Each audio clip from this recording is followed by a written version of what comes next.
Nice to meet you where you've been. I can show you incredible things. Magic, madness, heaven, sin. Saw you there and I thought, oh my God, look at that face. You look like my next mistake. Loves the game, wanna play. So it's gonna be forever, or it's gonna go down in flames. You can tell me when it's over, if the high was worth the pain. Got a long list of ex-lovers, they'll tell you I'm insane. Cause you know I love the players, and you love the game. Cause we're young and we're reckless, we'll take this way too far. It'll leave you breathless, or with a nasty scar. Got a long list of ex-lovers, they'll tell you I'm insane. But I've got a blank space, baby, and I'll write your name.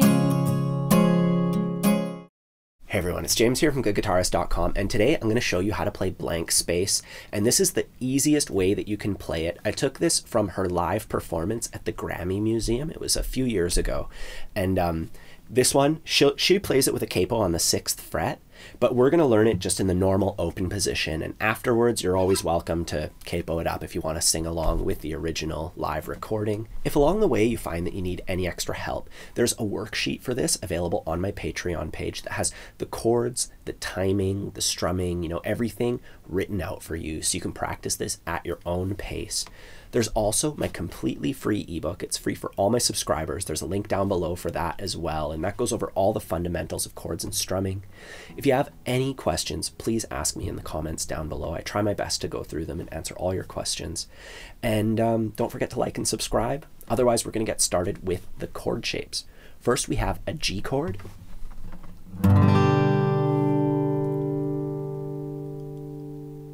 From there, we switch to E minor 7, and we can leave these two fingers down, and we just have to move these two to make the E minor 7 chord.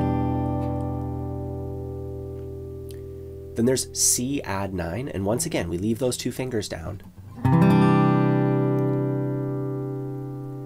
And then D sus 4, which, leaving those two fingers down.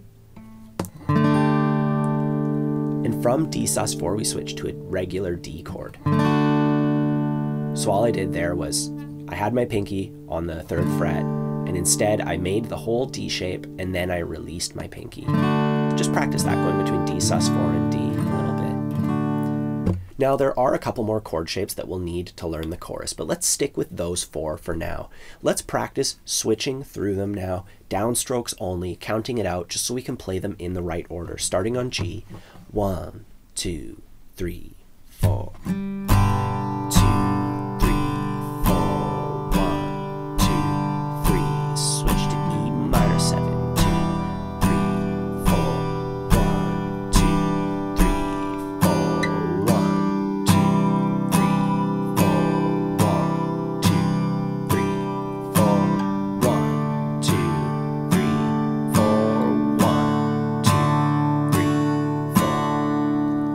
and those are all the chords that we need for the verse. So make sure you can do that. Remember, you're leaving 2 fingers down and you just have to move your other 2 fingers. So it's really easy as far as the chords are concerned.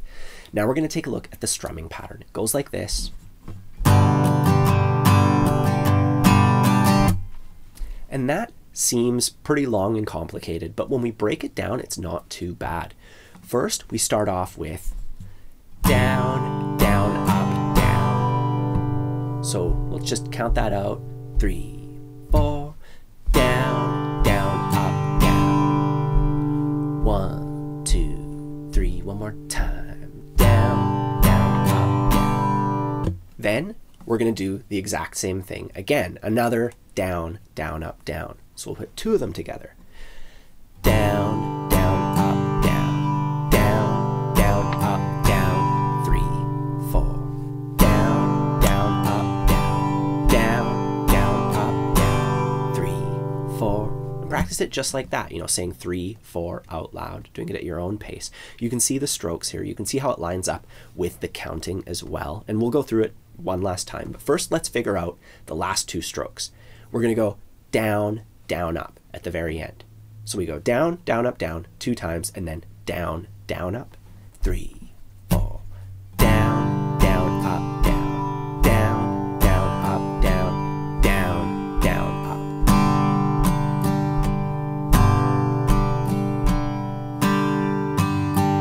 And if you're having trouble with that, we can count it out going 1 and 2 and 3 and 4. And just getting comfortable with that. And then we just go 1 and 2 and 3 and 4 and 1 and 2 and 3 and 4 and that might seem like a big, long, convoluted process, but if you do that enough times, and maybe do that with a bit of an easier strumming pattern like the one we do on Love Story or You Belong With Me, I'll put links to those down below. Those are a little bit easier than this one. This is the more difficult Taylor Swift strumming pattern that I've seen. Anyways, going through that process, you know, and counting it out as your arm goes down and up, that's going to help you build up your rhythm and make a strumming pattern like this seem pretty simple. Because in the grand scheme of things, this is like a just borderlining intermediate kind of strumming pattern. Anyways, take your time with that, and when you have it together, we can add it to our chord shapes from our verse nice and slow. 1, 2, 3, 4.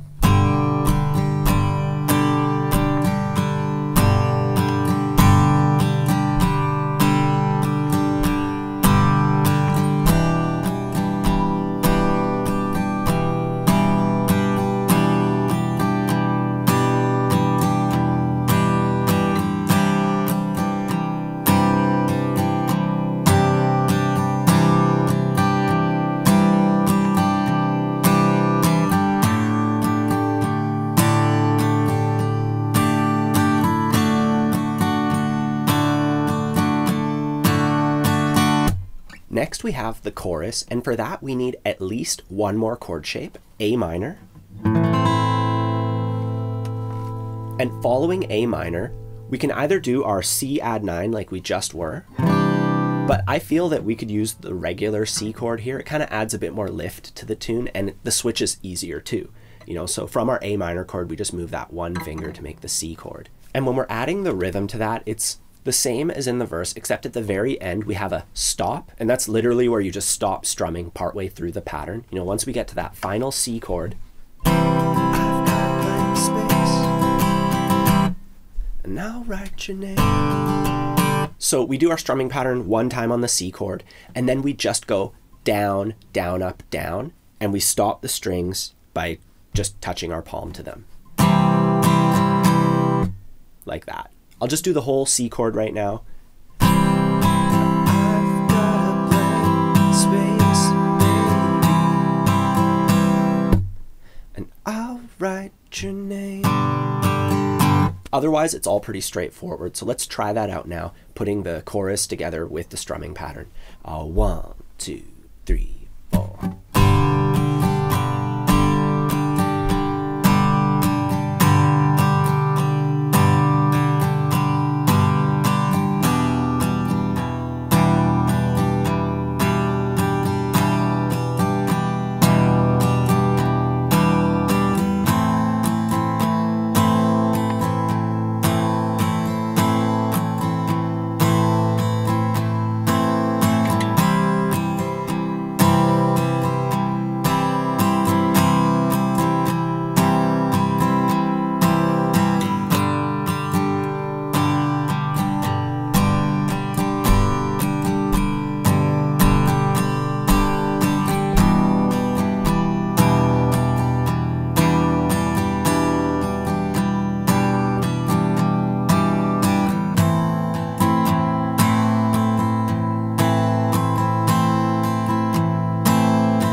So that's the majority of the tune. The only other part is the bridge, which is just the G chord. You know, that's the like, boys only want love if it's torture. It's that part. And we just do our strumming pattern with the G chord 4 times for the bridge.